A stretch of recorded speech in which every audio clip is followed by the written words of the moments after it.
With this clip, we would like to show you the man that our story is about, based on his award-winning book, Fly Like a Bumblebee. You will not only meet Bob, but also his wife, Bernice, who is the love interest in our story during their younger years, including harmonica music by Klamm himself. Enjoy! He's going to be assisted tonight with his wife, Bernice. And just please help me welcome Bob Klamm, the Magic Man. Here we go. That up. Here we go. You ready? Now it's rolling.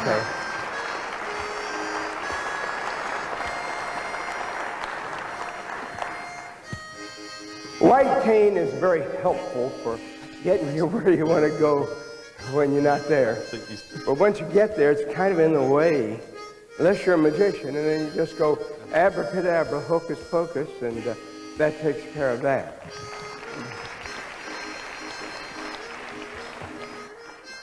Well, that's a lesson in persistence. If you just keep at it, you'll make it happen. And that's the story of the Bumblebee. It's also been the story of my life.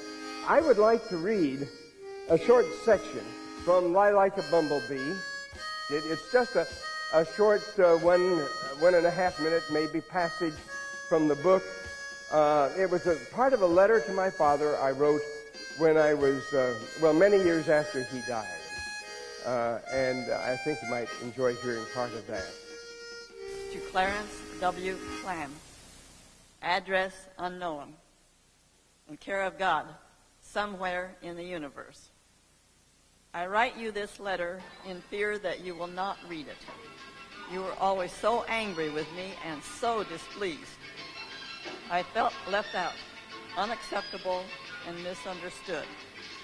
It took me 60 years to understand that you were the one that was most misunderstood. You were caught between your own father's anger and my rejection. Do you remember the story about your father's hoe? You told it laughingly, but it must have cut much deeper. I know, because I've heard that story many times. You wanted to help your father in the field, so you cut the handle off of his best hoe to make it short enough for you to use.